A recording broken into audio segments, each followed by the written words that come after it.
Tick-tock, time to rock. How's everyone doing? As we're all avoiding coronavirus, I am here right now with Sean Hurst of Mixed Martial Apologetics and Believing Thinkers, a man who currently has coronavirus. And so, I'm just trying to be safe. We're all trying to be safe. I don't want to catch it from Sean, so, Sean, I'm sure you're an expert by now, but just for everyone who's watching, can we catch coronavirus from you through the internet? Maybe. No, I'm just kidding. No, absolutely not. No, we can't? Are you sure? Because no. Hang on. I keep hearing, if we can't, then how come I keep hearing about all these computer viruses? Huh? Care to explain that one? I can't. I'm at a loss. Busted. All right, but you're sure we can't catch it? I'm pretty sure, but as a philosophy student, I can't be certain. I can only have a reasonable degree. All right, well that's good because this is harder. This is harder to breathe in than it looks. But you should do the Vader voice before you take that off. Oh yeah, I wonder if it sounds like it's easier in a cup. But check this out. Check this out. Now, Sean Hurst, you have underestimated the power of coronavirus.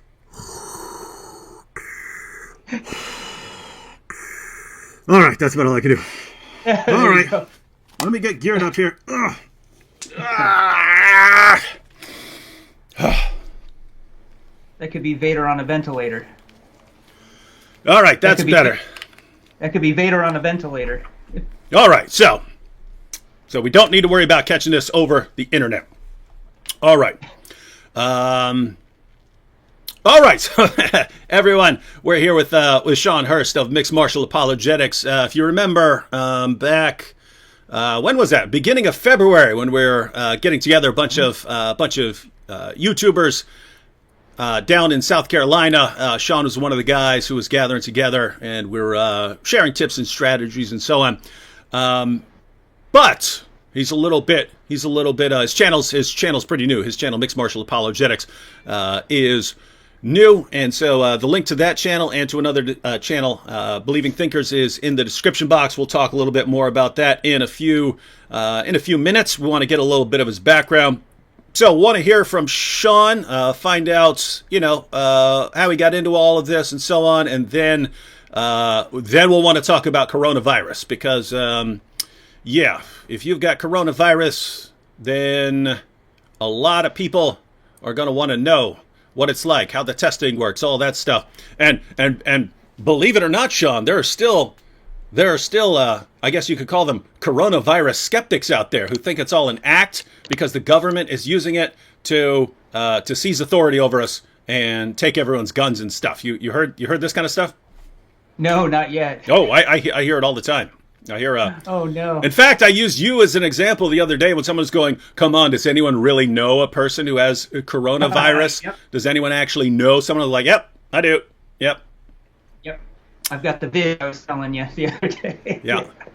Yeah. So Sean's got it. All right, Sean. Well, we'll Cheryl Cheryl R said, "Where in the world did Dave get that gas mask?" Well, Cheryl, my oldest son Luke and I have a similar sense of humor, and when everyone started going around wearing the little paper masks in his school, it's before school got canceled. But in the weeks leading up to school getting canceled, students and teachers walking around with the masks on. It's like, can we get a gas mask so I can go in there and kind of he's kind of making fun of everyone, right? But anyway, I was like, oh, that's a good idea. That's actually funny. So we had to work out a little deal because it's a real gas mask and they're fairly expensive. But that's how I ended up with that thing. So that's my son Luke's. All right, so we'll probably go about an hour, and we'll take comments and questions along the way, especially questions about coronavirus and so on when we get to that. But Sean, why don't you tell us? Share your background for us. Everyone needs to get to know who you are. Thanks, brother. I appreciate it. So, basically, I think a good place to start is where I did when I got saved, about 1994, 95. Shortly thereafter, I got called into the ministry to preach and to be a pastor. So about 96, I started my formal education in theology, and I was very fortunate. The church I was at had a small Bible institute, so not only was I able to study there, but I could intern, do a ton of research. I got to do all kinds of stuff there at the church, unfortunately, including, funerals and stuff like that, but it gave me a tremendous amount of life experience. After about 2 years of that, I really felt like I had a deficit, so I ended up going off to Bible college, which wasn't a bad thing in terms of what I learned, but I really wish I hadn't done it because of all the experience I missed out on if I had stayed where I was at. What I realized was I was actually getting a better education there due to the fact that I was being groomed, such a small class. I was helping out in so many different ways. But fortunately, when I got to the Bible college, which was Trinity Baptist in Jacksonville, Florida, my first semester there, I got hired on as the researcher for the senior pastor, Tom Messer. Now, Trinity's what I would call a mega church. I don't remember what the size was at the time, maybe 6,000, 7,000 people. We were running 50 buses on a Sunday to go pick up kids for Sunday school. And so I was sort of the big man on campus in college. Mm-hmm. Tells you how nerdy I am, right? People are like, "Oh, it's Pastor Messer's researcher." yeah, man, watch out. Better hold that door open for me. That does sound pretty nerdy. Yeah. I'm hoping you will eventually get to some information that makes us change our perspective of your total utter nerdiness. But go ahead and continue.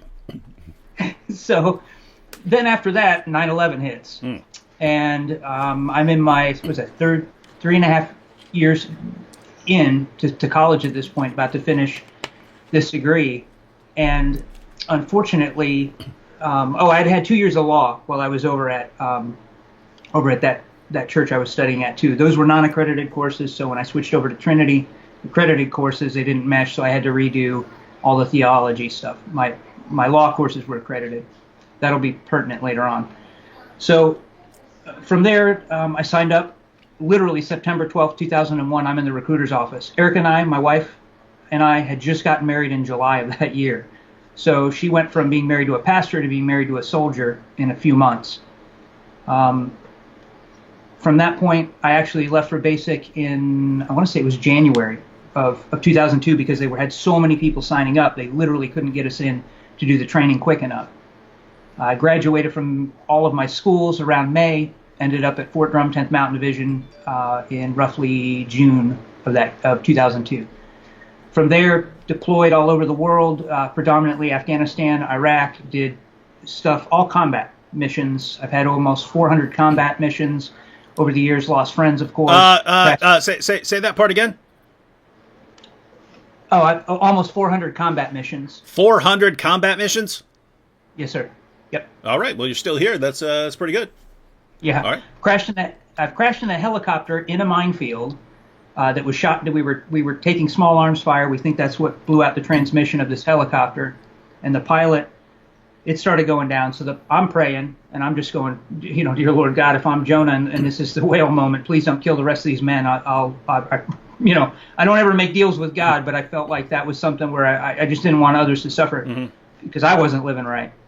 And the pilot set it down in a minefield. He didn't just gracefully set it down. We hit and slid for about 150 meters. Wow. There's a lot that could go wrong. Yeah. Got off the helicopter, tried to dig fighting positions, which is standard procedure, at which point the pickaxe on the helicopter broke. We were trying to use bayonets, anything we could to dig into this ground because we knew we had personnel approaching.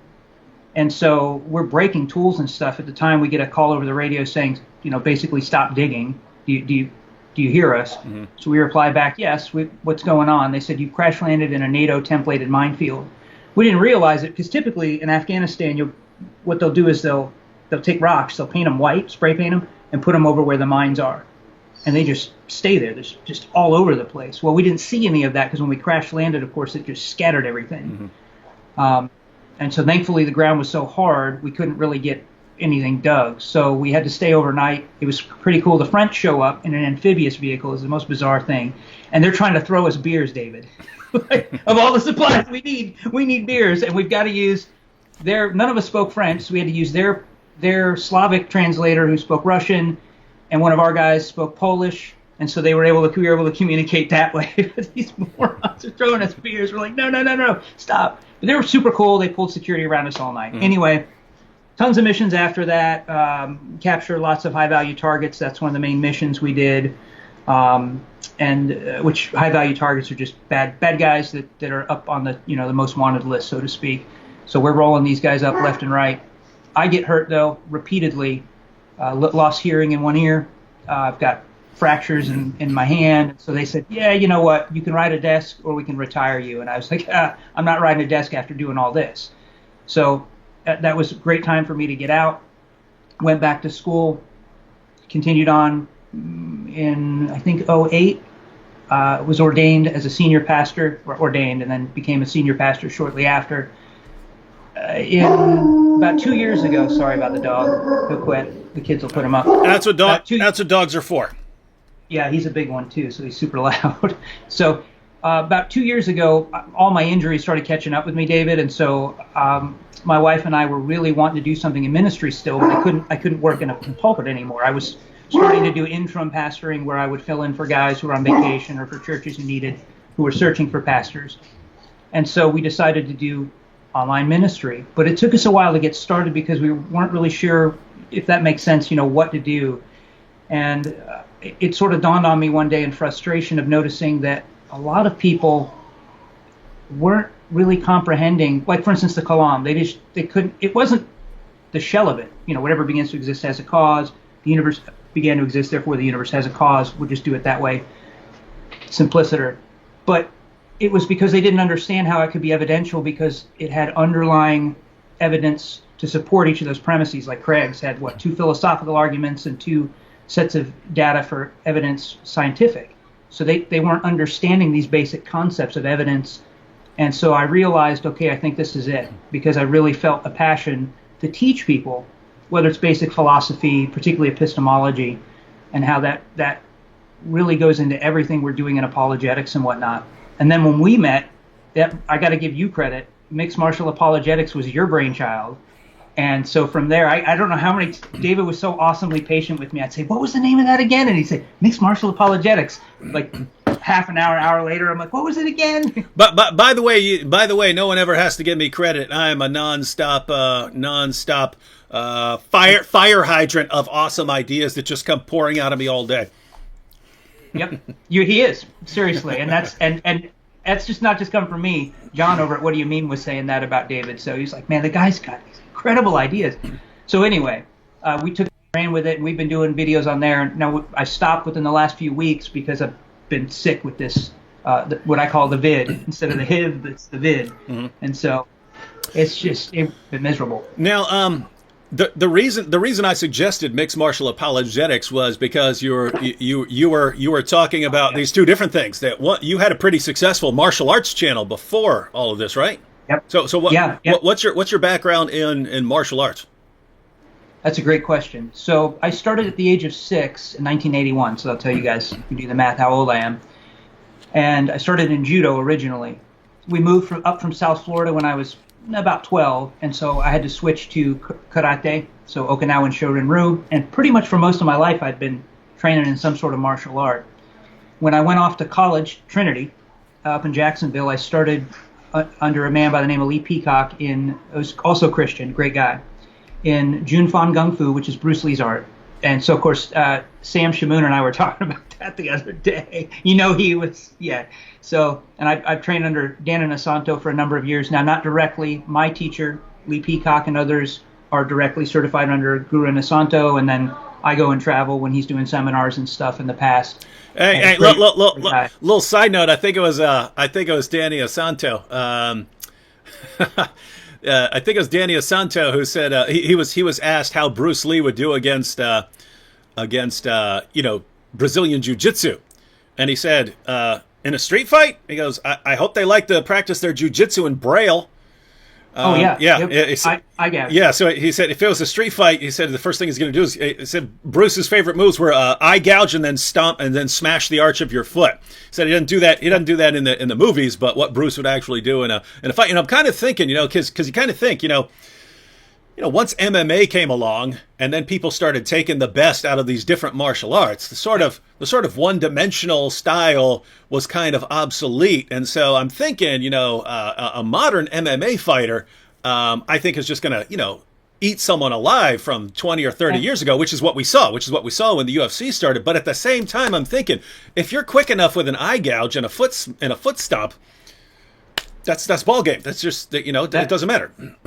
So full disclosure, I've got a black belt in jiu-jitsu. I've got a second degree in Japanese jiu-jitsu, but I've also got Brazilian jiu-jitsu certifications, combat submission wrestling under Eric Paulson. Because the school I went to it was like a buffet they had all these different instructors. So I'd go in on my lunch breaks. I was a manager at a Chick-fil-A while going to school, and I'd hot-footed over there during my lunch break and go train for an hour every night. Mm-hmm.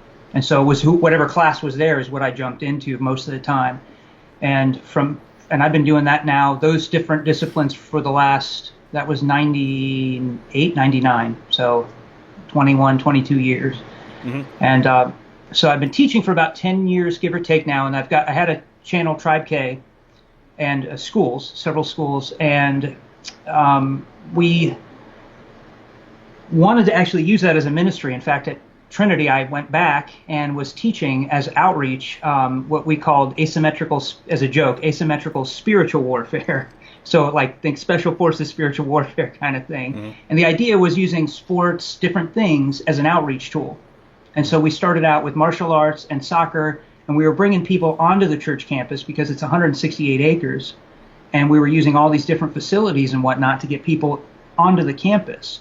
And then just trying to, sort of get in their lives, form relationships. And I actually taught a class of college students how to do this sort of stuff and to focus on people and relationships because we used to do it the old school way. We'd knock on doors. And there's nothing wrong with that. It's just we were trying different things. Mm-hmm. So, and that's where I started to really blend. That was back in 2007, I think, as a ministry. And then from there, I did that for several years until, again, about the same time I had to step down from the pulpit was about the time, 2016-ish. Mm-hmm. From that might have been a little sooner because my body just can't handle it from all my injuries. So. All right. Well, we want to get to coronavirus here in a second. I did want to just clarify for everyone the difference between your channels. People might need to refresh the page because I added a link after we started, so they might need to refresh their page. But let me just respond to two quick comments real quick, and I'll try and intersperse some comments as we go. Sure. Samson Rye said, David, how is your brother doing?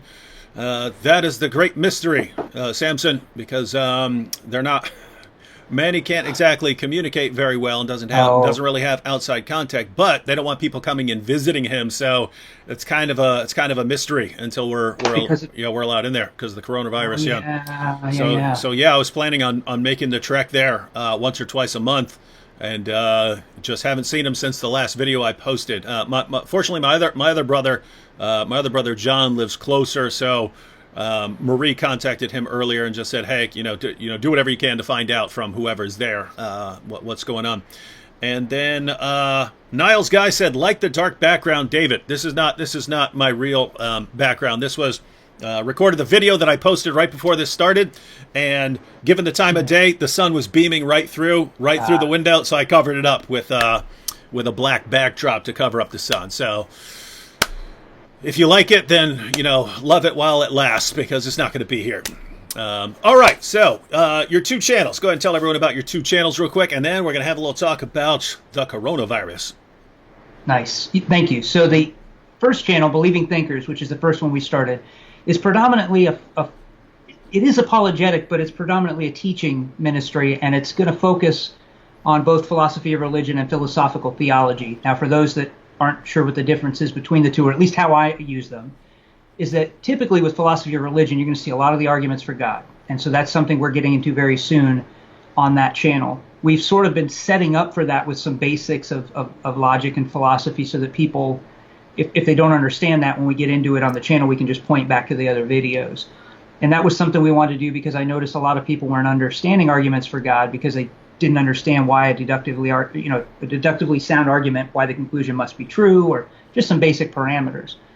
Then philosophical theology side is literally we'll be approaching theology with a philosophical standpoint or leaning, and talking about divine aseity, talking about all kinds of different topics in terms of attributes of God, things like that. In addition, probably some more epistemology stuff. Mm-hmm. And then, because that's sort of my what I'm trying to specialize in. I'm going back to school for another master's. I'm working in philosophy on this one at Dr. Hunter's college. And so, and then the other channel, Mixed Martial Apologetics, is goofy, fun apologetic. It's just straight apologetic. Mm-hmm. And it is, I mean, it's silly, bro. When you see it, you're going to, if you like goofy, silly, it's predominantly geared towards guys. So the difference mm-hmm. between the two is one is very astute, if you will, and academic, and the other is very goofy. And so you may not like, if you like one, you may not like the other, unless you're like me. Yeah, I was actually, I've never actually watched an episode of whatever it is, America's Got Talent or whatever, but I've watched YouTube clips, and one of the YouTube clips were they had two male judges and two female judges, and the act was a kind of martial arts spoof, martial arts comedy show where this guy's, he's got his assistant and stuff like that, and they're running through training and just acting like complete idiots. And Howard Stern and that British dude Simon were cracking up, dying, and the ladies were just going, and they gave the buzzer. They're like, no, get out of here, right? And Howard Stern gave it like the golden buzzer award, where they automatically go through because he thought it was that funny. And so there's different senses of humor out there. Exactly like that. Mm-hmm. That's exactly who it was geared towards. So yeah, that's the idea. All right, and so the links to those two channels are again in the description box. You might need to refresh your page because I added the second link as we're kind of starting. All right, well, we wanted to get to coronavirus. By the way, Warrior Poet Society showed up. I don't know if you guys know Warrior Poet Society, but he's got one of those gun channels, where every video is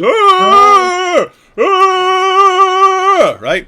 And so that's what he does on his channel. But it's good because a lot of people like those kinds of channels. So I mean, anyone could do it. Anyone could just get some guns and go, I'm gonna shoot a bunch of stuff and get a million views. But has a very, very popular YouTube channel. Got a couple 100,000 more subscribers than I do. So that just shows you what people are like, right? You can sit here like me and calmly state facts and give evidence, or you can just run around with guns, guns blazing, and people love it. So just keep that in mind. You know Warrior Poet Society? I don't, but I wrote it down. Oh yeah. So I'm gonna. Yeah, you want to check that out. You guys have similar backgrounds and stuff. So you want to check that out. All right. So coronavirus. Look, we even have some of the. I'm just randomly scrolling through, and let me see. Thomas Watkins here. I believe the coronavirus is the biggest fraud that has ever been played on the American people. 7 billion people on Earth, 1 million have the virus, 50,000 deaths. BS. And I've seen multiple comments claiming that this is just a sort of scam, which is funny because I mentioned that. I mentioned that as we're starting, that there are people who think it's all a hoax. Likewise, there are people who, after every mass shooting, where dozens of people die, they come out and say, nope, they're all actors, they're all paid actors. This is a stunt by the government to seize everyone's guns. And J. Warner Wallace, interestingly, he when he talks about, so J. Warner Wallace was a detective and a cold case detective, mm-hmm. and he talks about cracking people during interrogations and stuff. And he said that the more people you have in a conspiracy, the more quickly it breaks down. So the only ones that really last are the ones that are like 2 or 3 people who are just completely loyal to each other, like brothers who grew up all their lives and would never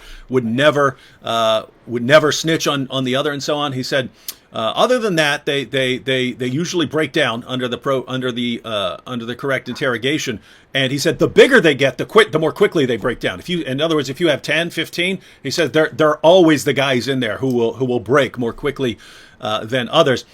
which is why it's so ridiculous when you start thinking about, if 9/11's this massive conspiracy and all these shootings, all these. I mean, think the Sandy Hook massacre and stuff like that. All these parents who are in the news, these are all actors, and I mean, keep in mind, all the students in that school, unless you think the whole school was made up, then there are students in that school. And if you start walking around saying, oh, all these kids are massacred and no one knows, what? Those kids don't even exist. If you're making all of this up, it becomes, this has to be a massive, massive, massive conspiracy. And if you're talking coronavirus and you think that all these people who are sick and dying, and I just watched a CNN interview with a nurse in in the emergency room in New York. She was saying this is the worst thing I've ever seen. As fast as we're opening up new ICUs, we get more people in there. They all have to be ventilated, and she said this is the worst. This is by far the worst thing she's ever seen in her 20 years as a nurse. And you'll have guys come along. Nope, big conspiracy. It's all a conspiracy. And so, guys, if this is, my goodness, how many millions of people do you think do nothing but conspiracies all day? Weird stuff. Yeah. But fortunately, we have a part of the conspiracy right here. We have Sean, who's involved in this conspiracy, trying to convince us that there is such a thing as coronavirus, and he's here. And now we know, thanks to the gentleman in the chat, that Sean is an agent. Is an agent who's masquerading as a Christian, speaker, an apologist, and so on. And he's actually part of the conspiracy, coming in here to try and convince us. We should have blacked out my face so that you can't see it. Yeah. I can blur it out. I can blur it out later. You got all right. Well, conspiracy theories aside, although I'll probably come back to those. Go ahead and tell us. So when did you get tested first, or you started feeling sick or something and then wanted to know? No, I started feeling sick first. Now, full disclosure, when I was in the Army, I had not only combat lifesavers, advanced combat lifesavers, I then went on to do a trauma triage course and whatnot, even though I wasn't a medic, and that's because of the amount of combat. So I've got a fair amount of medical training. Mm-hmm. So I won't get into everything, but because of that, I grew up with a mother as a nurse, healthcare, lots of friends that work in it, pretty good understanding of how sicknesses work. And so we actually isolated ourselves before this. When we got back in February from the event, I was the only moron on an airplane at the time wearing an N95 mask. So we started isolating ourselves. And I won't get into how and we're able to do all this, but we've been ordering groceries and stuff. So I know that's how it came through into the house. Because by this time, groceries or the person who was making the delivery. And it was a very brief, think about that. It's a very brief contact. Because they were literally just bringing the bags up. We're bringing them in. It could have been somebody who stocked the stuff. It could have been any number of ways, but we know that that's how it got into the house. Because prior to me being sick, it had been almost a month we had been isolated at home. And we did that partly because we also homeschool our children. And so because of that, we tend to, if we go to my brother's house for a holiday, we always get sick, inevitably, because our kids don't have the same immunity because they're not in public school. So that being said, about 2 weeks ago, I started feeling feverish, and it was pretty normal, and I had this terrible headache right between the eyes. Now I take pain medicine for my back. So I know when that's not cutting it, it's bad. So at any rate, I went ahead and took some Tylenol, and that seemed to manage it a little bit, but the fever felt different. And that makes sense when you think back on it, because the reason it's the novel coronavirus is humans haven't had this yet. So you've been sick before, and you're saying this was a different kind of feeling than you had experienced before. Yes, I've had I've had not bronchitis, but pneumonia twice, and this is similar to that. And so but not in the way it felt. And so from the fever and that, it was typically just sort of flu-like symptoms, but I was suspicious because of all this going on, but I still waited to get tested until the tightness in the chest. That I have not felt the same way when I had pneumonia. I had different respiratory issues, but this was wholly different. It was like somebody had, compressing my chest just sitting on here laughing with you now, my sternum, I can feel a little bit of that tightness here again. And the coughing a little bit, but for me anyway, that could be due to medication. I don't know why I didn't have as much of that. So I did first a face-to-face consult, actually through Skype with a doctor, because they don't want you coming in. If you are sick and infecting people, they want to first sort of weed you out. And they said, yeah, we're pretty confident you have it. And so at that point, based on all the symptoms, and I get into how I know I can do my blood pressure here at the house due to my medical training, got thermometers, the works. So at any rate, he was pretty confident. And then I said, well, I feel like I still need to get tested. So I started isolating myself down in my office. I've been living in here for the last 2 weeks. I barely left. If I went into because my wife's pregnant and I don't want to make her sick. And we've got a 2-year-old too, which worries me, although it seems that young children aren't getting this right now. So thankfully, that's the case. But 2 of my daughters were pretty sure have it. At that point, I didn't bother having them tested. I went ahead and got tested, and yeah, you've got it. All right, fine. So I just been sleeping on an air mattress here in the office and isolating myself. I also there's a diffuser. It's an alcohol lamp, which actually will emit burning alcohol into the air, which is great for sterilizing the air. They used to use them in hospital ERs long time ago. So I use that HEPA filter in here to sort of isolate, if that makes sense, anything in the office, any germs that are in here, so it's not spreading. And so far that's worked. If I leave the room, I wear an N95 mask, and then I also wash with Hibiclens, which I'm not sure if your viewers are familiar with. When SARS was popular and when the flu comes around every year, sometimes people will run out and stock up on that. Think of Hibiclens like a hospital-grade antiseptic that works on your skin for like 12 hours, killing germs. So that helps. And so far, I haven't contaminated anyone else in the house. I think the girls got it, unfortunately, before I realized I was sick. Mm-hmm. So, but the pain in the chest, the respiratory issue was the one that terrified me, because I woke up one night, I think I told you this before, gasping for air. And that scared me to death. That was thankfully the worst of it. And so from then, that was the high point of how bad it was. And from there, thankfully, the next morning I told myself, if this gets any worse, that's it, I'm in the ER. Because I'm 45, so I was a little concerned at my age that I could be susceptible to death in this. But yeah, and I have friends that work up at NYPD, and they're seeing it. They're seeing the outcome up in hospitals up there. I have a good dear friend, Junior, who we work together at Tribe K. And so, yeah, I've not just personal experience, but I'm hearing from friends that are working in law enforcement or as EMTs and whatnot, and they're saying they're seeing the results of this. Mm-hmm. And unfortunately, I'll make this last point here too about that, is that there were doctors that were getting out on Facebook initially saying, "Oh, the flu kills more people," and I'm going, I wish you wouldn't say that, because we don't know, we don't have the statistical data. And I kept seeing this comparison, and I know you have training in. Yeah, well, the most common one I was seeing right when it was starting was, but the flu has killed far more people and the cold has killed far more people. And I was going, well, yeah, they've spread all over the world for a long, long time. This just started, right? To it. Yeah, this just started. I mean, in other words, we've all had the flu, we've all had colds, and so very few of us, a very small portion of the world's population, have had coronavirus. Exactly. And so you're looking at the actual mortality rates. In other words, out of the people who get this, how many of them actually die? And it's way higher than it is for the colds. The cold's not even in the running, but massively higher than the flu as well. And the problem too that I keep seeing, and you've got training in formal epistemology with Bayesian, probability theorem, but I kept seeing people say we have X number dead and X number have it, and I'm like, no, the habits are indeterminate. You want to compare dead to recovered, because if you're going dead to have it, we don't know whether the habit are going to recover or not. I mean, far more will, but it's still too early on to make those determinations. And then the same doctors that were on Facebook, saying, no big deal. A lot of them have come back and reversed their position, saying, oh my goodness, once I started seeing patients with this, because you typically die from the flu, you die from complications. Mm-hmm. You do actually die from die from coronavirus. It is different. Let me be careful there.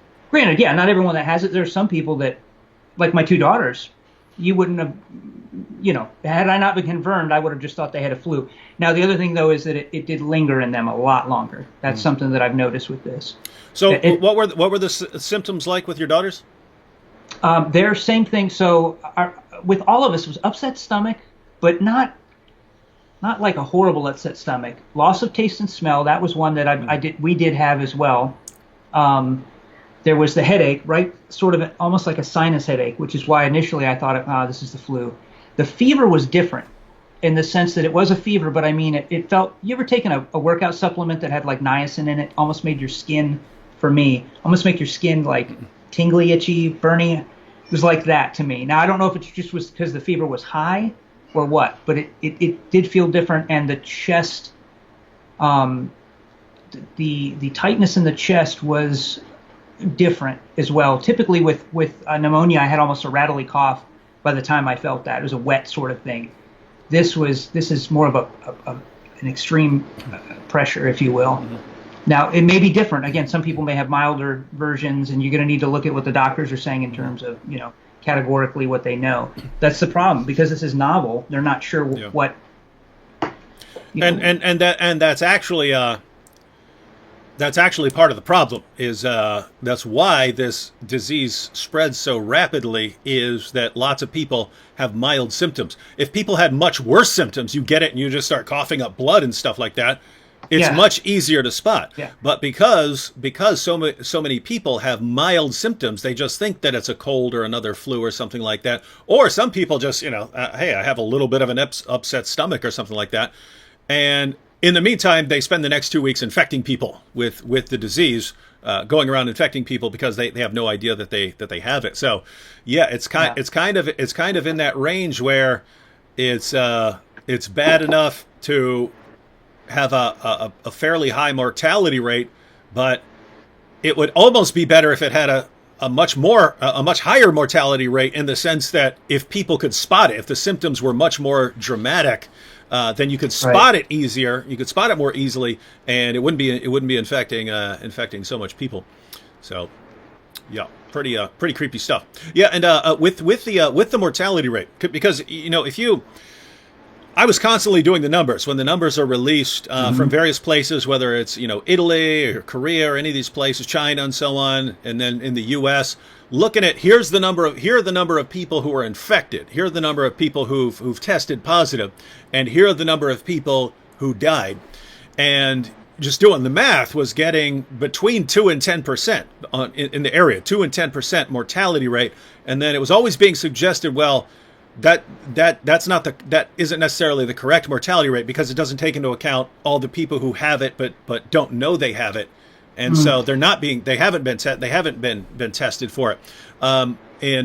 Recently I saw a doctor who was saying, if you go with the sort of highest amount of people that we think might actually have it, and the people who've died so far, you're still at a mortality rate of about 0.6%, which is still massively higher than something like the flu. Think, if my kid's got 2,000 kids in his school, if 2,000 kids got it, and that mortality rate held up. Now I understand, depending on your age and so on, it can be different, but you'd be talking about 12 dead kids in the school. You don't see that from the flu. It's very rare to have someone in your school die from the flu or something like that. And so, if you had that high a mortality rate from the cold or from the flu, people would be quarantining over the cold and the flu. Yeah. That would be considered much more dangerous. Yeah, and there's other things I looked at. I'd gotten a world map. I don't know where it is right now. I'd share it with you, but I don't know where it is on my desktop, where it showed the median age, or the ages in every country on the globe. And what was interesting is all the countries that had a higher median age had a higher death rate. Italy, Spain, you name it. It tracked. Now I realize correlation does not imply causation, but in addition to that, seems to be the case that and this makes sense, with the amount of ventilators that need to be used for this because of what it's doing to the lungs, that once the medical system gets overwhelmed, that seems to be when the death rate spikes. So you've got a combination of things going on there, almost a perfect storm. If you've got not as good of an infrastructure medically, and you don't know what you need. Yeah, and all of a sudden now you've got to ramp up production of ventilators. See, the U.S. we've been able to prep for it from what we've seen happening other places first. Mm-hmm. But yeah, it spreads like wildfire. Mm-hmm. I mean, think about the limited contact, and I know how limited our contact was with that person because I was already suspicious of everyone bringing deliveries. Mm-hmm. So, yeah. And of course, there's you've got quarantining and I kind of get it when people say, "Come on, just let it run its course," and so on. But the idea behind the quarantining is just to slow it down because of that, Correct. Because you don't have the respirators. Correct. And so. Yep. Yeah. So. And the vaccines and all that other stuff. That's right. Just trying to buy time so we can have those kind of things. That's right. Yeah. 1 second. Yeah, you have vitamin C, vitamin Z in there, saying, but 20. What did he say? But 20 to 50,000 people. He says 20 to 50,000 people die from the flu in the U.S. each season. Yeah, do the math. Calculate how many people actually get the flu. Because we don't quarantine over the flu. And tons and tons and millions of people get the flu each year. And then you have the people who actually die from it, and you do the math and you get the mortality rate. And it's less than 0.1 of 1%. That's right. It's between. Yeah. That's right. Hence the best case scenario, right? When they're saying if we go with the highest numbers of the people we think might be infected, not people who've been tested, just the highest number of people we think might be positive for it, and we just factor in the deaths there, and notice you're still not getting the mortality rate because there are lots of people who have it but haven't died, and we don't know if they're going to die yet, right? They might die tomorrow, they might die a week from now. If you just factor in the deaths and the amount of people who might possibly have this disease, you're getting a mortality rate of about 0.6%. So you're already massively higher than you are for the flu. And again, that's best case scenario. If you just look at the actual statistics of the people that we know have it and the amount of people who die, you're getting numbers like between 2 and 10%, depending on the average age in the country. Yeah. So, dude, if you're gonna sit here and pretend like this is the same thing, dude, I'm gonna have to regard you as someone who's basically it's like you guys are the problem, right? You guys are the problem. And that's it, because if they don't take it serious, they end up spreading it. One second, Sean. Looks like you got a little connectivity problem right now. Everything you just said was garbled, so that normally resolves itself after a couple seconds. That just happens. Okay. Just so you know, that's totally normal, unless you have top-notch internet like I do. But go ahead. I think you're good now. Okay, sorry about that. So, that's the problem, is that when people don't take it seriously, they may be fine from it. That's not the issue. The issue is who they're going to infect and spread it to that may not be, people with underlying conditions. I think the new estimate, whatever he just quoted, 40,000 a year annually from the flu. Okay, but they're now estimating this at the low end at 100,000. Mm-hmm. So that's well over, the difference is staggering. And that's on the low end. Yeah, and that's with every precaution we can take, and quarantining, and everyone social distancing, and everyone walking around wiping. I'm bringing sterile wipes kind of wherever I go. And again, guys, that sort of mentality of, oh, come on, it's chances are I'm going to be fine. That's my mentality, right? I'm like, go ahead, give me coronavirus, let me get it over with. I got a problem, namely I have two of my sons are on respirators, and so if they get it, come on, they're already on respirators. If all of a sudden they get coronavirus as well, chances are there's going to be pretty big problems there. So that's why I'm trying to be as careful as I can. But yeah, so I just go around and when I need to get gas or something like that, I break out the sterile wipes. I thought about making a little video called The Sterilizer, but I just walk around wiping down gas pumps and door handles everywhere, and stores and stuff like that. And so but guys, so the idea here is this is a disease that is if you're not doing the social distance, because that's one of the main objections. They're just causing mass hysteria. I don't know. We're not hysterical. You got a couple people get a little hysterical over finding toilet paper or something like that. But overall, people are being pretty calm. I mean, if you think mass hysteria is like washing door handles and staying 6 feet away from people, I'd hate to see what you think when you see actual mass hysteria, because the idea here is, even if you really can't stop it, even if you really can't stop this and it's going to infect us all, it's much better if this happens over a significant period of time. One, because treatments are going to become more effective as time goes on, and they're working on more and more effective treatments and so on. But also, hospitals would be overwhelmed very, very rapidly, right? I mean, imagine. Yep. If 300 million people got the coronavirus, matter of fact, let's not go that high. Let's say 100 million people got coronavirus over the next month. So less than a third of the world of the population of the U.S. If 100 million people got coronavirus in the U.S., they estimate that about 15% of people who get coronavirus need to be hospitalized over it. So some people are fine. Some people just need to stay home, act like they got the flu and stuff and so on. But about 15% need to be hospitalized. Tons of people need respirators. You don't have Right. 15 million hospital beds in respirators and so on. You don't have anywhere near that. A respirator is a fairly rare piece of equipment. It's rare for people to need it. My kids need it. We have them and so on.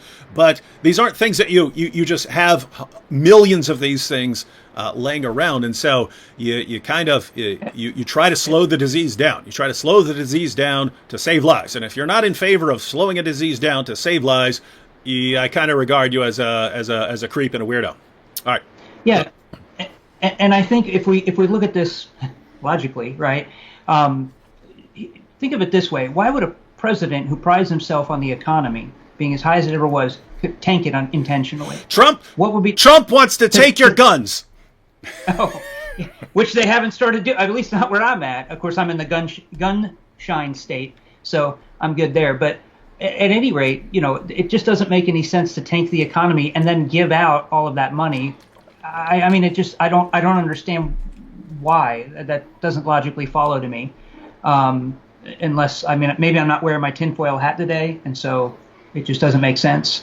But I don't get it. Yeah, that's like most conspiracy theories, right? Like the one I heard from Muslims and some others, even some non-Muslims, for the years was about 9/11, and so this was a government. Oh, yeah. This was a government attack on our economic capital. On our economic capital, because they wanted to blame Muslims so that they could go over there and steal the oil. Well, great. If that was the one, think about the number of people who would need to be involved in that conspiracy. Two, think about, okay, if this was all a conspiracy under George Bush, you telling me later leaders who came along and would love to expose these guys just didn't do it. Right. So who's doing it, and who is it that's not exposing it, who has every reason to expose it? But even then, really, that was the plan? Because how well did that work out? Right? Right. Oh yeah, you went in there, and I don't know if anyone noticed, but the price of gas got pretty bad for a long time. So what exactly did we get out of the deal? We got all that, and then of course you ended up in an endless war. What was it? Almost a 20-year war in Afghanistan. Yep. Tons of money lost. Can't even. Gosh, how much money was lost on all of that? If that was some conspiracy, man, that was the dumbest thing of all time. And you would just expect someone to come forward and say, man, I got the documents right here. That is the stupidest thing we've ever done. Let me explain why, so that we never do this again. Yeah. Yeah. Yeah. Not to mention, I don't recall seeing any oil fields when I was in Afghanistan, but I know somebody will, rare earth minerals, whatever. Again, you can't mine them in these areas, guys. You can't. It's a perpetual war zone all the time. Yeah. All right. Hang on. We have this was earlier, but yeah, I haven't been paying attention to the chat too much, but here you have a this is totally off topic, but some people just love to go off topic. But Ikram Niazi said, Quran is the only word of God in which God directly speaks in first person speech, unlike Bible or other books where God is quoted by third person, like God said this, Jesus said this, blah blah. So he's saying here you have first-person speech. Now, to be clear, you have tons of first-person speech in the Bible. But if he's saying that this is the prized characteristic of the Quran, let me go ahead and read the first surah of the Quran, Surah Al-Fatiha.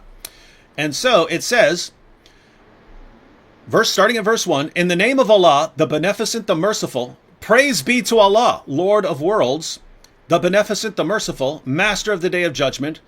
Thee alone we worship, thee alone we ask for help.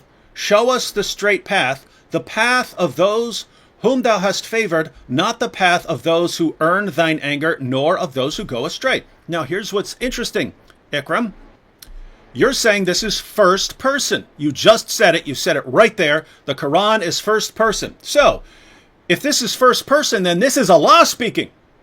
This is Allah speaking, right? This is not us speaking to Allah. This is Allah speaking to us. It's first person, right? Well, what does Allah say? Allah says, in the name of Allah, the beneficent, the merciful, praise be to Allah, Lord of worlds. So he's saying, he's praising himself, the beneficent, the merciful, master of the day of judgment. Thee alone we worship. So wait a minute, Allah is talking to another Allah, because he says, thee alone do we worship, thee alone do we ask for help. If this is first person, then Allah is saying he worships someone else, and he's saying he's asking someone else for help. And then Allah asks, oh my goodness, Allah says, show us the straight path. So one, you've got Allah and someone else. Who's he talking about? The angels? Allah is speaking to someone else and praying to that other Allah, saying, please help me, show me the straight path. Allah's begging for help for the straight path. And then he says, the path of those on whom thou hast favored, not of those who've earned your anger. So, my goodness, now you've just admitted that Islam is polytheistic and that the first person God of the Quran, the God who is speaking in the Quran, actually has another God that he prays to, and he prays for this God to guide him on the straight path. Wow, Ikram, boy, I'm really interested in your polytheistic religion. Now, say you're sorry, or I might have to make a video on this. All right, back to you. All right, we got about 10 more minutes. I'll just turn it over for questions now. If anyone have any questions for Sean or questions about coronavirus, now is the time. There's too many here for me to actually go through them all, so I'm just skipping them all the way down here.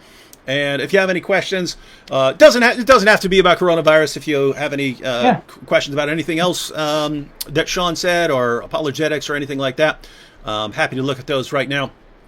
I specialize in. Oh, go ahead. Now people are looking at now people are making fun of Islam for being polytheistic. See what you did, Ikram? See what you did? You see this? Poor guy. All right, what were you going to say that you're about to say your areas of specialty? Oh, I was just going to say I specialize in epistemology of religion. That's my coin that. But yeah, epistemology as far as with apologetics and whatnot. And Now, Fahim tries to go in there and rescue Ikram. Fahim says David Wood, Allah in Surah Al-Fatiha is teaching on how to pray. This what us Muslims have to say. Wrong. Fahim, throughout the rest of the Quran, whenever Allah is telling you to say something, what does he say? He says say. He says, oh, you believe, say this. Or you, Muhammad, say this. Surah Al-Fatiha does not have say in it. So there's no, this is what you guys need to say. So he's not talking to someone else. But here's the problem, right? So this is the eternal speech of Allah, right? This is the eternal word of Allah, the eternal speech of Allah. So from all eternity, in other passages, Allah is from all eternity reciting, say this, say that. So he just knows one day he's going to show up and tell people, say this, say that, okay? But in Surah Al-Fatiha, there's no say. There's no say. It's just, oh, Allah, we praise you, and so on. So from all eternity, Allah is saying this. This is Allah's eternal speech. He's saying pray. He's saying guide me. He's saying lead me on the straight path. So Allah says this from all eternity. There's not one word in Surah Al-Fatiha saying this is what you Muslims should pray. This is just Allah saying it from all eternity. And you got a problem there. Fahim, I'm not the one who said this is all first person. You guys said it's first person. And you guys use this to trump the Bible. Now you're saying, oh, no, that's not first person. This is Allah telling us how we're supposed to pray, but he forgot to say that this is what I'm telling you guys to say. There's not one word in there about this is what you guys say. There's nothing about that. So Allah just messed that part up. You guys said it's all first person. You guys said it. To use a little logic here. Fahim, is that who it is? This is Fahim, and to be clear, Fahim isn't the one who made the claim earlier. That was Ikram, so we wouldn't hold him responsible. But he's saying this is Allah. He's saying this is Allah teaching us how to pray. But by the way, a little side note, Fahim, that's one of the reasons that Ubay ibn Ka'b, Ibn Masud said that this isn't supposed to be part of the Quran, right? He's saying the Quran, and this is modern Muslims today. There are the group that's called Quran only Muslims. They don't believe that this is supposed to be in the Quran, right? They say the Quran is Allah speaking to us. Fatiha is us speaking to Allah. If the Quran is Allah's speech to us, then that means Allah's praying, and Allah can't be praying. Right. So they reject that as part of the Quran, right?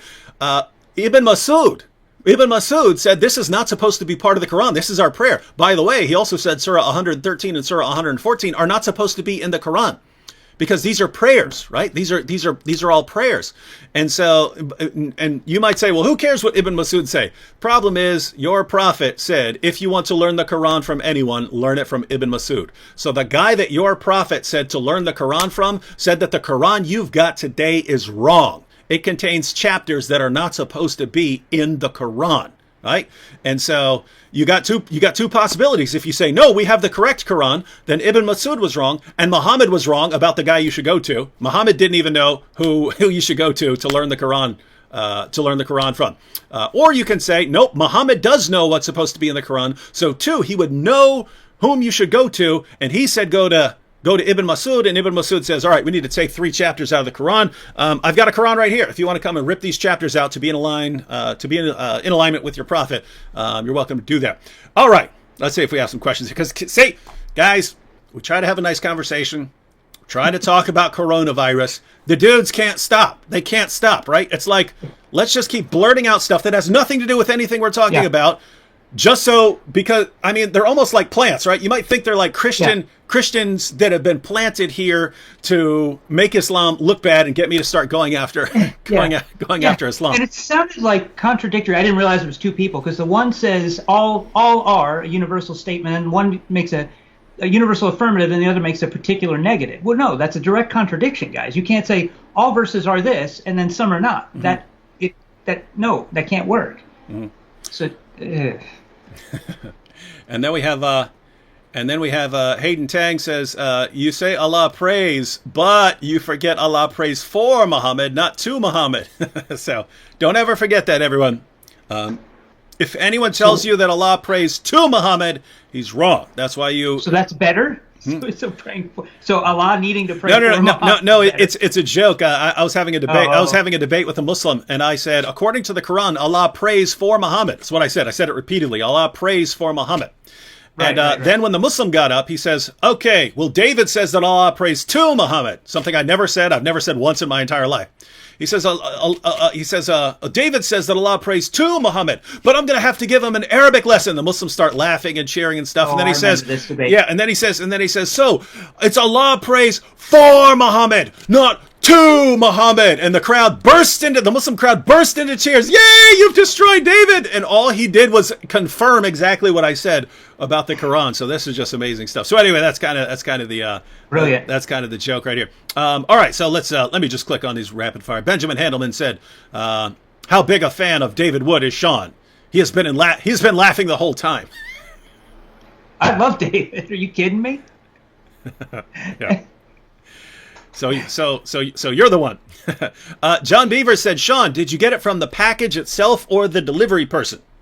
Not sure. I wish I could say for certain. I had very limited contact with the person. I mean, we didn't actually touch hands or anything. They were literally handing me the bags, and I was carrying them in. So, so it's basically there was no way for it to get in except that delivery, and so it could be the guy or could be something in the package. So in other words, the concern, I mean, obviously if a person has coronavirus and he hands you your package, he's getting it on the package. I think the concern is that even if that dude doesn't have it, if he brings you a bag, but a pack of ramen noodles was contaminated because someone at the ramen noodle factory contaminated it, and then you're just handing groceries, in which case everyone's going to be freaking out about the groceries themselves.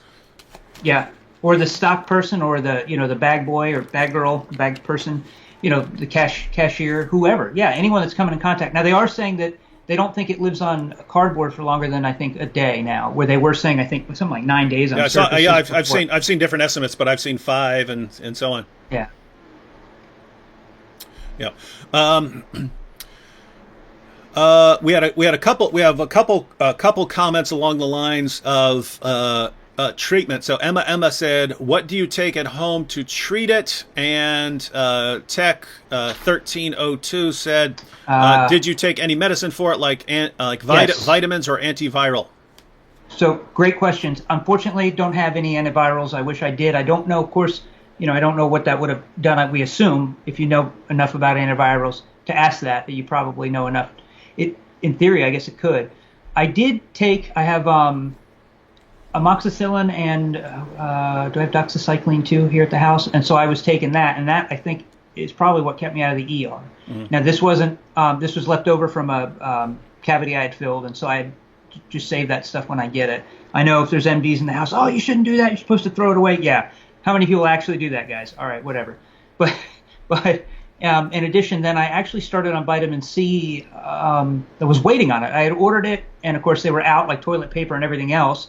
Finally showed up about 4 days ago. I started taking it, and that seemed to make a huge difference. Now I've been eating fresh fruits, grapefruits, oranges, whatever we can get, but of course it's in limited supply. So that did seem to help. Otherwise, I ate fairly normal, but Erica, my wife, keeps me pretty healthy. She's very good about feeding me healthy stuff. So. Now, Nuxa says, now that Sean has recovered, he doesn't have to worry about getting coronavirus. Praise God for that. Is that correct? Amen. Because I've heard conflicting info on that.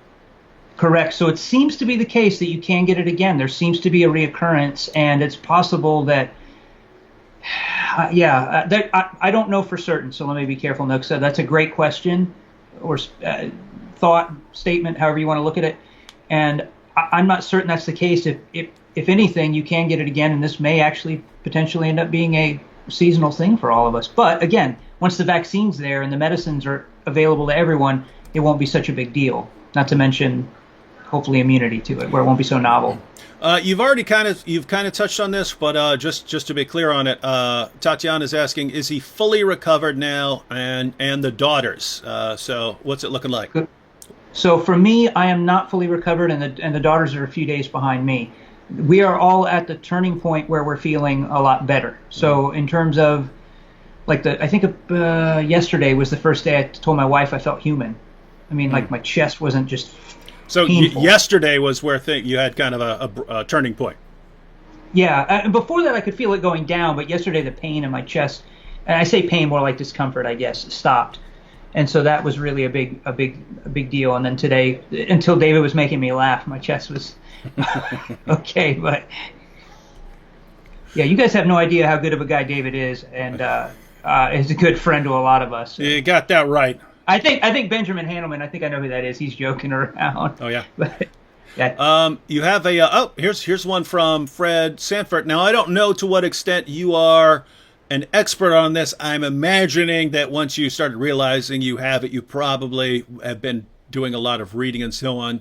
But Fred Sanford, yes, the Fred Sanford, said, question for Sean. What do you recommend for those of us who are older and more vulnerable? Thank God for my son Lamont, who is helping me out. So what I would suggest, Fred, is first of all, if you can get Hibiclens, do that. Now I know some MDs can say, well, we don't know. Yeah, all right, fair enough. But it's just soap that's going to work. And what you'd want to do is wash from about hand and elbow like a surgeon would preparing, and that way, hopefully it will help kill the virus if it comes in contact with you once a day. It should be more than enough. In fact, you don't want to overuse it. And the reason why is you can actually lower your body's immunity. But if you're susceptible, now I'm talking about, okay, if you really do have a son or daughter, or loved one that's leaving the house a lot and coming home, as much as is possible, have them not right on the front doorstep, but have them go straight to the bathroom, strip down, shower off. Those types of things can help dramatically. If you can't isolate yourself in your home, if that's the case, where you do have family members coming and going, that can definitely help. I mean, we have 5 children and my wife and I, so that we're a fairly large family. And I was able to keep the rest of the family from getting it, other than the two daughters. Of course, we didn't know they had it because I was already sick when I found out I was just getting sick when we found out they were. So that was the unfortunate side. In addition to that, you just try to, eat healthy, drink water, and just try to isolate yourself. I mean, that's it. Now, if you can apparently, and again, I'm not an MD, talk to your doctor. Call them and ask. They're suspecting that the malaria drug combined with the Z-Pack, even just the malaria drug, may be a prophylactic. And for those of you who, at the grade school humor level, like David and I, that prophylactic there just means, preventative. Okay, so you can take that and they think. But again, talk to your doctor, because I'm not an MD. I just play one on TV. So, Finding Truth, and Finding Truth. You were on. You were in the comments the other day with Braxton Hunter, right? Is that? Because no, Finding Truth here. But he said, yeah. He said, but are you guys aware of some of the videos about what's happening in Ecuador? If true, dead people are being set on fire in the streets. That wouldn't. Wow, that's scary and sad. It's interesting because what I've noticed is all the communist countries are reporting very low. You look at Russia. I know Cuba, you might argue socialist, whatever, but a lot of these where they have stricter governments, let's just say it that way, are reporting very low numbers, even and including some South American countries. But no, I wasn't aware of that. I actually have a neighbor who's from Ecuador. I don't think Manny will talk to me right now, but when he's seen me walking around with the mask, but once I'm better, I'll have to ask him. But no, I mean, and I don't know where that's coming from, but wow. Phil S., this is a question for me. Do you think Hajj 2020 will still occur this year? No, I don't. Nope, I do not believe that it will happen. You might have some Muslims rebel and want to do it anyway, but I believe that the Saudi government will not allow it, and that they'll start mass arresting people if they need to. So I think they'll put soldiers out there if they need to. Did you do a video on where you did, where the Muslim cleric or whoever it was coming out and saying that the coronavirus was the angel of death, and only he's calling it a soldier of Allah. Soldier of Allah, that's what it was. Yeah, and saying that only. Yeah. I'm like, does he realize that we get news about Iran? That are there no Muslims in Iran anymore? Like they've had a lot of dead there. I don't understand. Well, that dude is hardcore Sunni who doesn't believe they're real. She is a real Muslim. Now, just to be fair, ladies and gentlemen, you do have Christian pastors and stuff who say, we're gonna go ahead and get it, and whatever God wants to happen, happen. But it's kind of a different category. If you have a Christian pastor saying that Christians are immune to this disease and only Muslims are getting it, and that's because Allah's, or God or Jesus or whoever is punishing. Go ahead and make fun of that guy, because he deserves it for saying that stuff. There are too many. We're talking to a guy who's got it right, and we're talking to a Christian apologist who's got it right now. This is kind of a different kind of question, but God is Good 777 says, "Hello, Sean. How can I learn more about your epistemology of religion?" So there's a couple ways. We actually also have a deeper group, but I don't want you to have to pay money to do that. But definitely go over to Believing Thinkers. I'm gonna be diving into that quite a bit. In fact, David, can I plug a episode we're gonna have? I'm laid back. You can plug anything you want. All right. So this coming Saturday, I'm gonna have Dr. Liz Jackson, not related to Michael Jackson or Jackson Guitars, but she still rocks, and she's gonna be on. That was terrible. She's still going to be on this Saturday on our channel at 2 p.m. Eastern Time, talking about credences and belief dualism, which is it sounds like all nerdy and whatever, but it's profound as far as what the ramifications are, I think, for religion and whatnot. And I'm going to be diving into it a lot more. In fact, I joke around with David saying, "What do you think about Kali epistemology on the mixed martial apologetics?" And he just looked at me, didn't say anything. I'm like, "Oh, that bad, huh?" All right, but that's sort of my thing, and the reason, just so you guys understand why, is that epistemology is really at the heart of everything we do in terms of what is knowledge, how can we obtain it, justification, truth, and so we deal with it all the time. David deals with it in his apologetics. I deal with it when people argue with you about what counts as evidence. That's my particular forte, and so I'm doing an interdisciplinary study of law and that to show how one sort of demonstrates the other. But we'll be doing a lot more on Believing Thinkers, not as much on the MMA channel. So Michelle Marie says, let's see, Michelle Marie in the super. Why is this not going in? Whoops. Okay.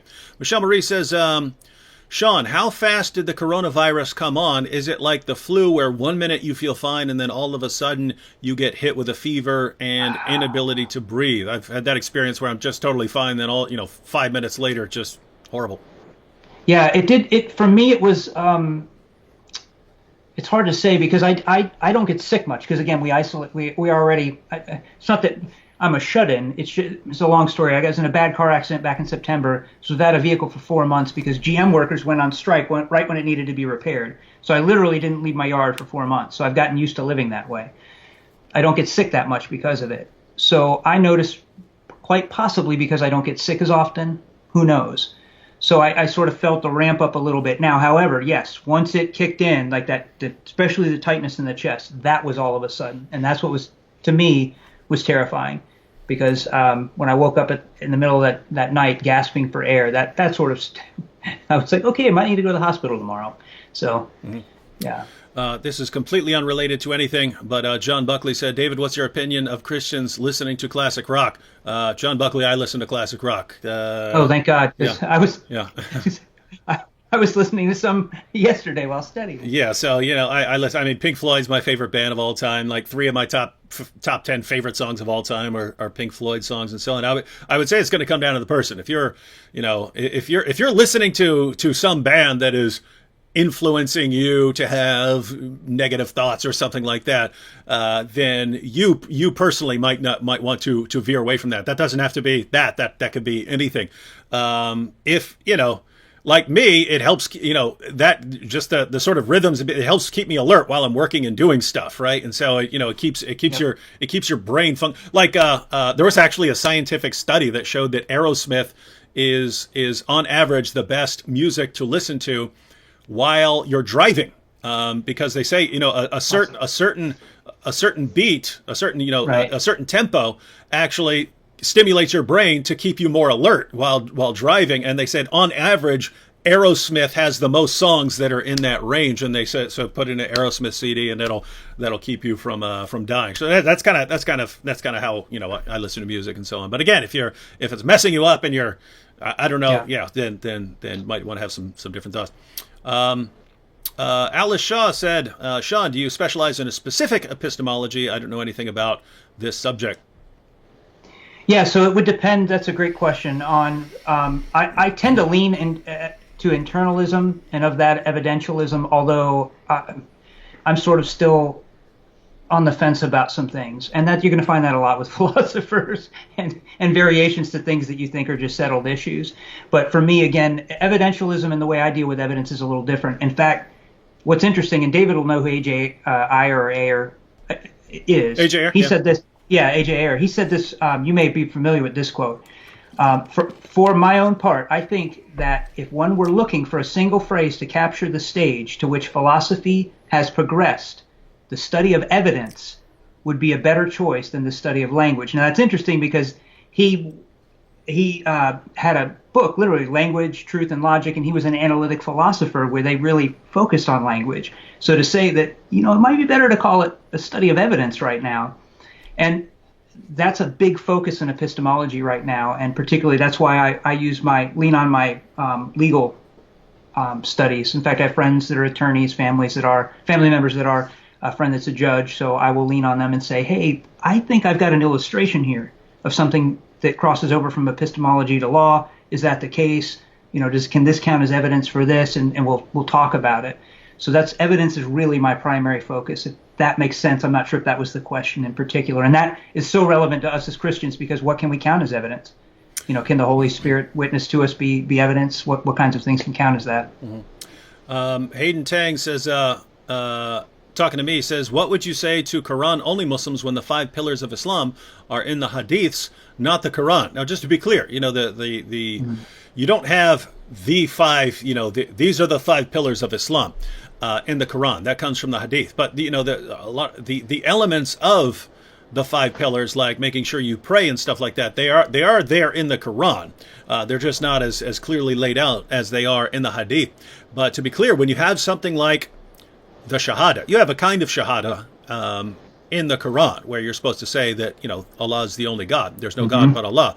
But as far as the full Shahada, where you say there's no God but Allah and Muhammad is his messenger, I actually brought this up to a Quran-only Muslim once. And I said, well, that's not in the Quran. So do you recite the Shahada? And he goes, no, it's shirk. And I'm like, whoa! a Quran-only Muslim called the Shahada shirk. And I was like, what? Wait a minute. You're calling the Shahada? You're saying all these Muslims around the world who are reciting the Shahada, it's shirk? He said, yeah. What are you doing putting Muhammad beside Allah in there? And so notice it's the same thing lots of non-Muslims use to criticize Islam. Wait a minute. In your foundational creed, you've got Allah and Muhammad. You've got Allah and Muhammad. Muhammad has to be in there. If Islam is just, if Islam is really just pure monotheism, it should just be God, God, God, God, God. Not, oh my goodness, Muhammad this, Muhammad that. Oh, so great, Muhammad. Oh, so wonderful, Muhammad. Right? I had one of my professors of Islam in college. He said where I come from, I forget where it was, somewhere in the Middle East. But he said, where I come from, we have a saying: say it about God, but not about Muhammad. Right? They're saying, look, you could even say that about God, but you better not say it about Muhammad, or we're going to get violent. So yeah, just keep in mind, Hayden. They have for Quran only Muslims. They regard a lot of what Muslims do. They regard a lot of what Muslims do and believe as blasphemy, especially the emphasis on Muhammad. If you talk to a Quran only Muslim, matter of fact, I should get some of these guys on here and let them break it down. But if you talk to a Quran only Muslim, they say, look, who is Muhammad? Who's Muhammad? He's a mailman. He's a mailman who delivered a message. He got the message. He passed on the message. Right? If you're he even said this is a Quran only Muslim. He goes, look, if you're sitting at the door and the postman brings you a letter and it's a letter from the President of the United States, you don't sit there and say, oh, thank you, mailman. Oh, let's celebrate the mailman. Let's build all my views around the mailman because the mailman brought me this. He said, no, you say, no, thank you, and you focus on the message. He says, but all of a sudden we got Muhammad. He gives a message. He's the mailman in this picture, and we build our entire religion around this guy. What is this? And so, straight up shirk and paganism, according to Quran only Muslims. You should totally do a skit on that one. Let's see.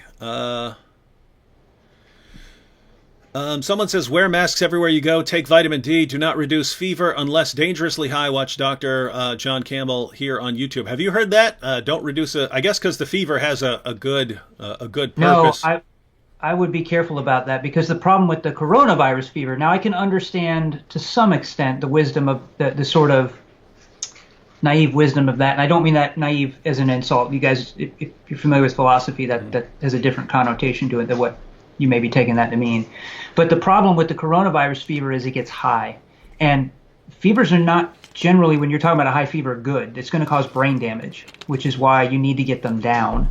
So I would caution against that. Again, I'm not an MD, but I did have a tremendous amount of medical training in the military and throughout my life. So I don't know. Again, You had multiple questions about sleeping in your office, and people asking if you had a hammock. And Taco Junebug said, "How did you sleep in your office?" Now before you even respond, if you have a couch, that's one thing. But I'm guessing if you spent all that time in the military, you're probably pretty comfortable sleeping in most places. So yes and no. I mean, yes, I am. I've slept on aircraft, and a C-130 is very uncomfortable to sleep on, but you do it. You usually sling up hammocks or whatever if it's a long trip. If you can. Mm-hmm. And for me, I've slept with a rock as a pillow. I've literally slept in rain in Afghanistan with nothing over my head. I mean, we were somebody called it war wagon it. We would literally either walk or drive somewhere, get out, and walk some more, and you just sleep wherever. You're not in tents or you don't have anything, and then you've got armor on, and you might take your head cover off, or might not wear one at all, depending on the unit, but you're going to have that plate armor on. So that's uncomfortable. But once I got out of the military, I had two promises. I'm going to be comfortable when I sleep, and I'm not going to be cold. Mm-hmm. So I have a giant king size air mattress. Mm-hmm. So you think I'm so hardcore, right? Yeah. Eating snakes and whatnot in here, roughing it. And it was actually nice because this is a small portion of my books. The big shelf, if those of you guys have watched our videos, that are over there. And I have a big open space with some chairs. So I took the chairs out. No, because I know you can get used to something after a while. And I guess you're just getting soft over time. But I remember, so I spent over 5 years in jails and prisons, and I got out, and a normal bed didn't feel normal, right. Prison. Yeah. I don't know if it was like that. I built myself a prison bunk. I constructed myself a prison bunk that was this wide, and I took a futon mattress and sort of altered it so that it was actually like a prison mattress, and that's what I slept in until I got married and then had to come up with a different plan there. Megsy Me says, do you think the average person will be okay? And that's kind of an issue because, here's what's scary. I mean, if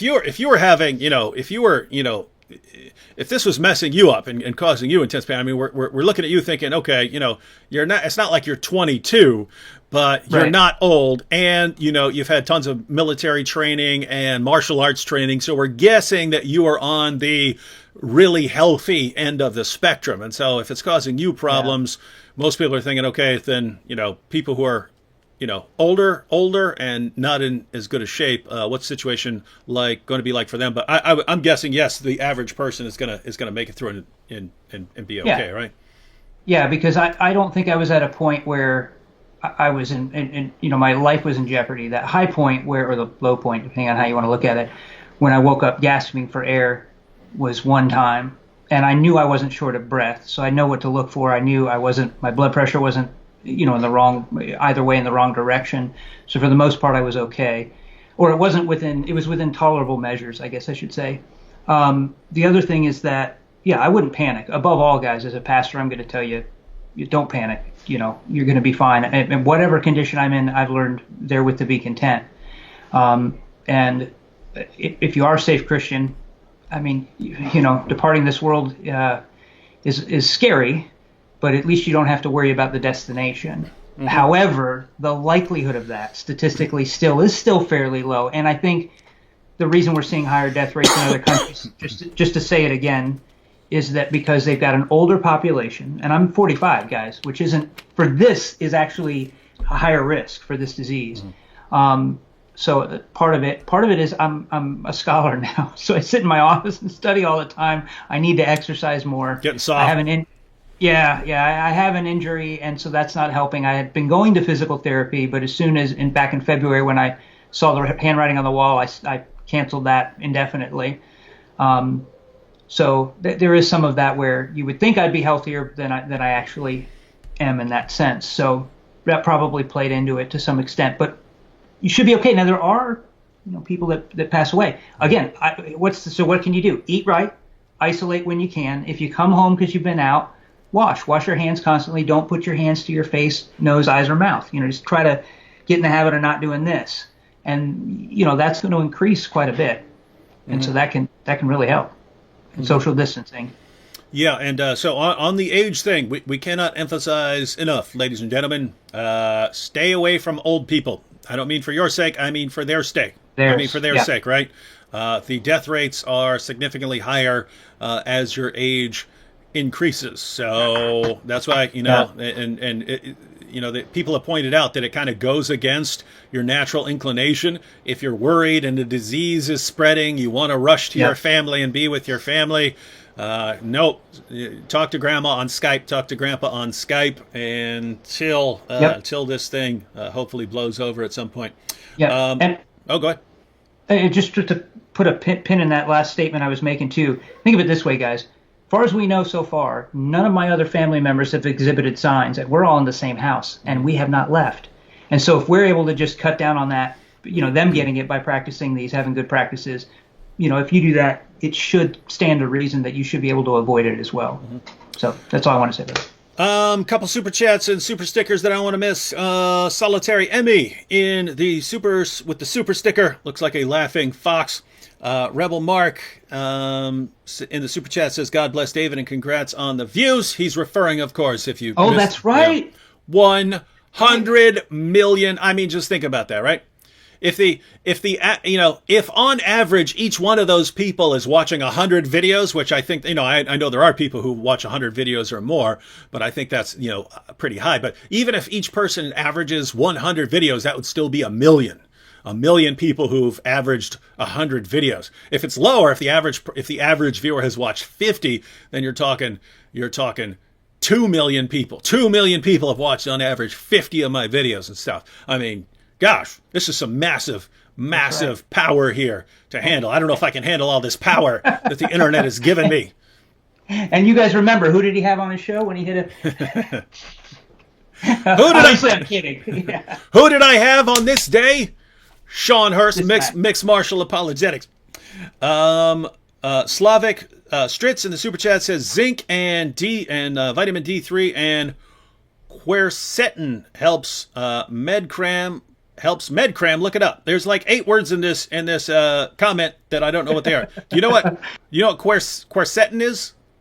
It sounds like it's either antiviral or anti-malaria. I don't know. Guys, I've been out of medicine for a while, so I wouldn't.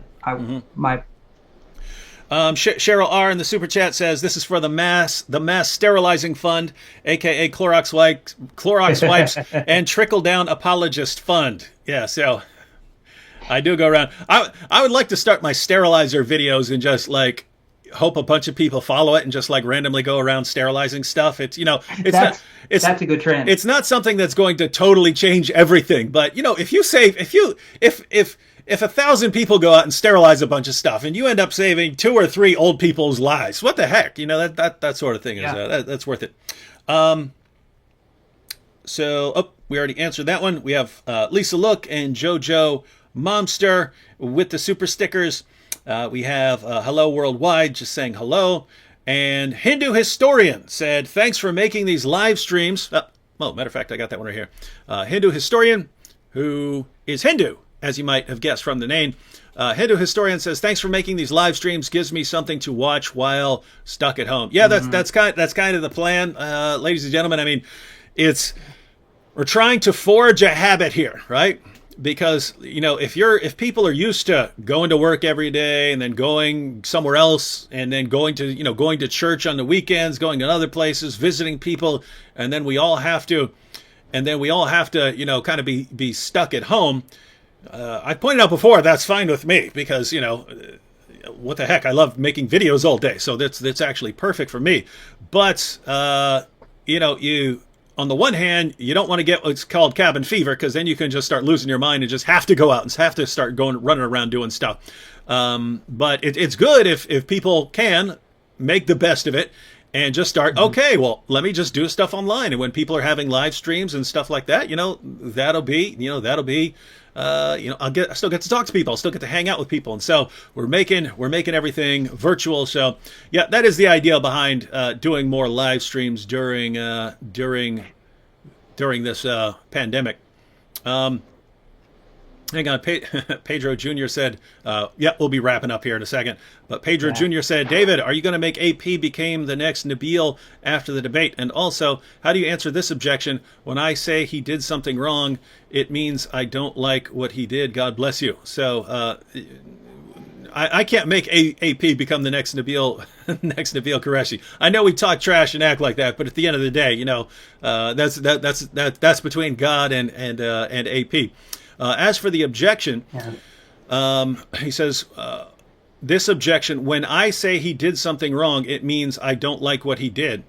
So I guess he's saying if you're trying to defend the idea of objective morality, that there are certain rules that we're obligated to follow. So I guess the question is, what do you do if someone says, well, no, what you're really saying when you say he did something wrong is you're saying I don't like that.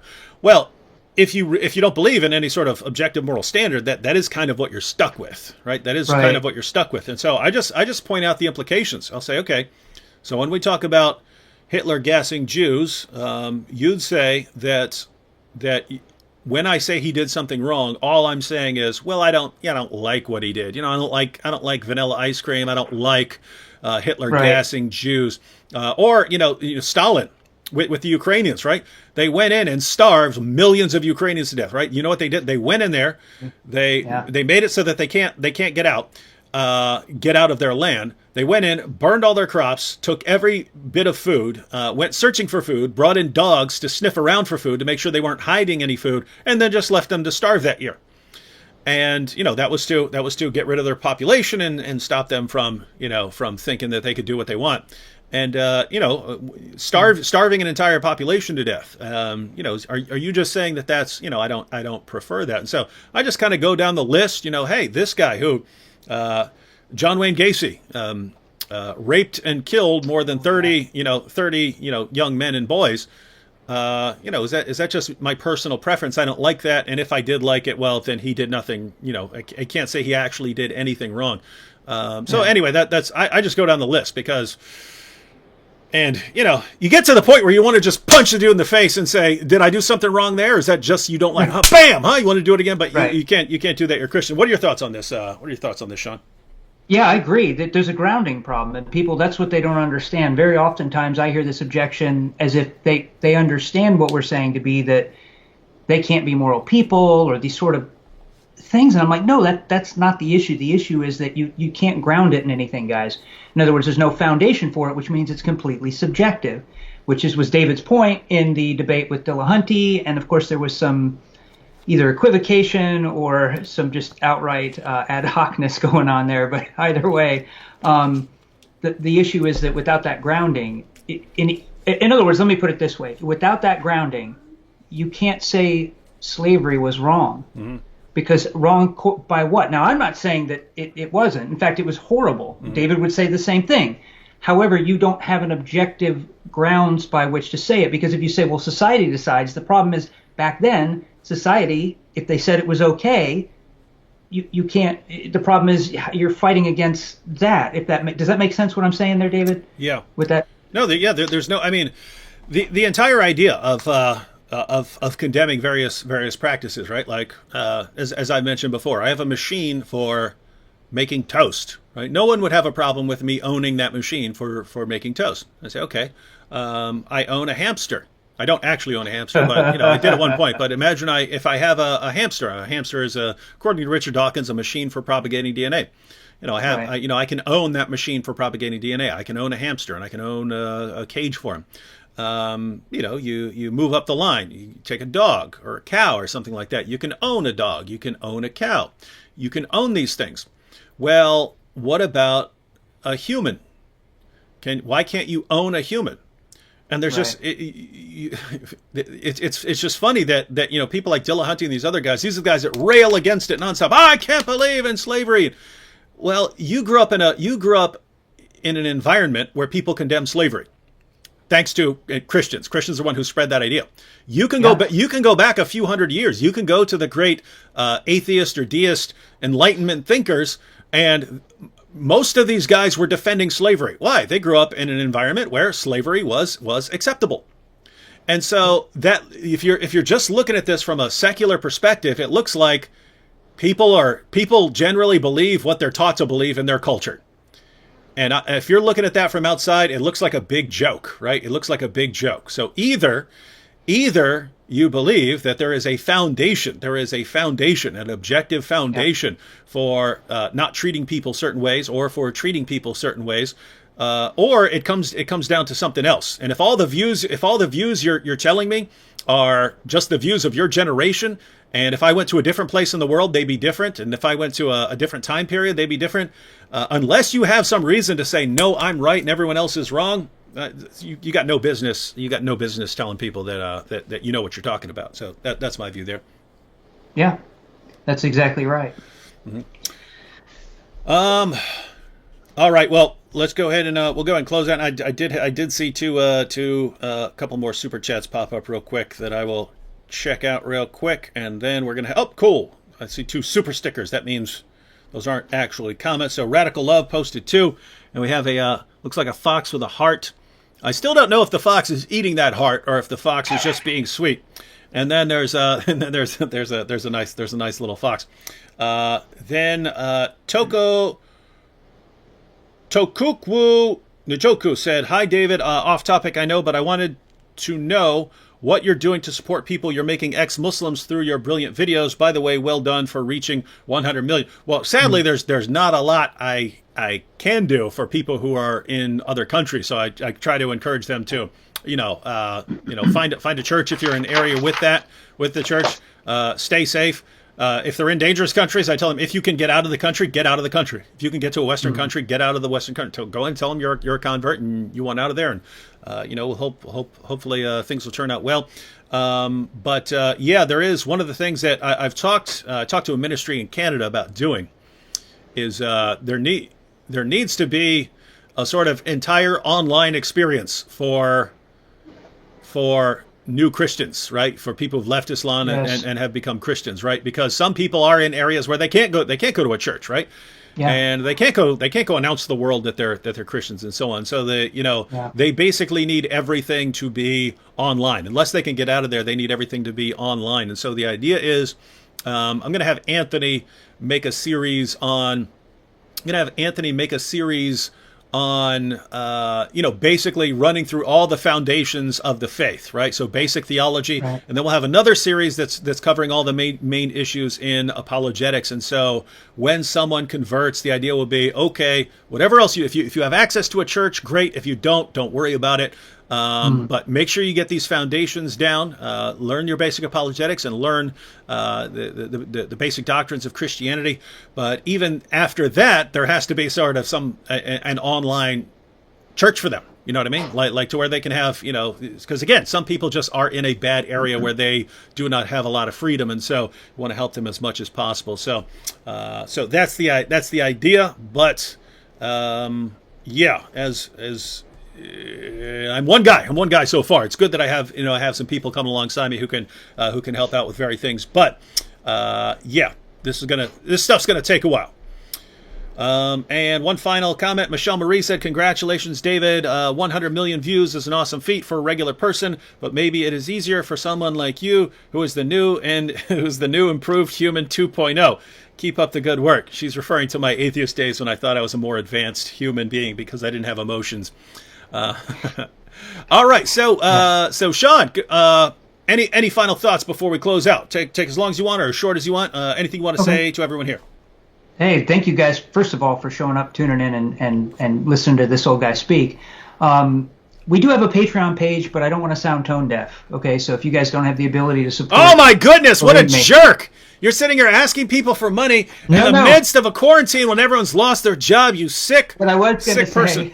Thanks, Dave. What I was going to say is, after all of that, when it bounces back, you can check it out, because what we do there, I wish I could just take everyone over.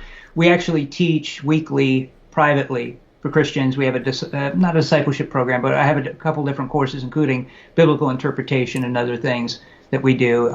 Right now we're doing philosophy for apologetics and whatnot, so for our patrons. But we have to do that on another platform, which costs money. You get the idea. Anyway, not something anyone needs to do right now. I'm not starving. My kids eat well, so... But yeah, and thank you for supporting David and what you guys do. I appreciate it, because when you support him, John, all of these ministries, it really helps them to be able to get the word out, and that's necessary. Yeah, and guys, I'll just say this, not for myself, but for everyone out there who's trying to do a lot of work on YouTube. I believe that there needs to be massively more work being done, just given the number of people you can reach by making a video. And the idea that, if you go speak somewhere and you speak to 100 people, then, great, 100 people heard that, and it could be a powerful message and it can impact people. You spend a lot of time crafting an awesome video. That video's there forever, right? That video is exactly it's there. It can reach people. It has the power to reach people around the world. People in countries around the world are going to be watching it, and guess what? They're going to be watching it next year and the year after and the year after, and they could still be watching it 20 years from now. And so this is an amazing opportunity. I think Christians are way further behind the times than we need to be. We need a lot of people doing nothing but cranking out YouTube videos. But as of right now, there aren't a lot. There's me and a couple others. There's me and a handful of others who actually have been able to go, just be full-time YouTube apologists. So when you see someone coming along, like like Sean, like John McCrae, like a lot of these other guys who are have been building up their channels. I've said it before. I'll say it again. If you are struggling, and $5 is a lot of money, do not support us. Do not. He just said it. He just said it. He's not starving. I'm not starving. So if money is an issue, do not support us. Do not support us. But I also know that a lot of people are fine and they're not struggling. So when you see someone come along and they tell you, hey, I've got a Patreon. I'm trying to get on there. No problem. No, $5 or something like that is not a huge issue to a lot of people. But guess what? That adds up when you start. I'm talking from experience here. When you start making lots of videos and people are kicking in $5-10 a month, but you have hundreds of people doing it, all of a sudden you're full time because lots of people were just kicking in $2, $5, $10. So again, I'm not talking about myself right now. I'm good. I'm talking about the new guys who are coming along. When you see them put up a page, if you are not struggling and if you like what they do and if you'd like to support them and you're thinking, oh, but I can't support them a lot, you don't have to support them a lot. $1, $2, $5, all that adds up. And if you can't watch the videos, come over to our channel, sub. That will help us out tremendously, guys. If you go to David's channel and you start watching one of his videos and you go, I'll come back and watch this later, man, let it play in the background. It'll help his channel. Trust me. I'm not saying don't watch it if you don't like it, but I'm saying if you like it, let it play. Those kinds of things will help. So if you don't have the finances, watch the videos. That really helps us, believe it or not. Yeah, and guys, that's massive. When you like it, when you see a video and you like it, and you share it, and you comment it, and you comment on it, all those things, that sends a message to the YouTube algorithm that people like this video, and it makes the algorithm more inclined to send that video out. So everyone can help out. With that said, if you don't like Sean, don't pay any attention to him. But if you do like him, you're interested in what he's saying, you're interested in what he's doing, definitely subscribe. Definitely subscribe. And for those of you who can, be sure to support him. All right, ladies and gentlemen. Well, I believe I'm back tomorrow because, again, everyone's locked up. I believe I'm back tomorrow with Anthony Rogers and Vocab Malone, both of whom are Reformed, and they have requested the opportunity to give a presentation on presuppositional apologetics. Ooh. Now, I consider myself semi-presup, meaning I like some of it. Not the grand picture that lots of people who defend it have of it. But I'll give them the opportunity. They can defend. They can, because I like vocab. I like Anthony. So we'll see what they got to say. That'll be tomorrow. And by the way, for those of you who requested when Hussein was on yesterday, you know that Hussein works with Zachariah Boutros. Some of you said, hey, David, can you see if you can get Zachariah Boutros on? Yes, next Thursday. Zachariah Boutros here. Nice. $60 million hit on his head, so he can. I've said before, man, that could fund all of our ministries, so we need to start thinking about it. I shouldn't be laughing. All right, everyone. Thanks to Sean for joining us, Sports Channel, and catch you all tomorrow.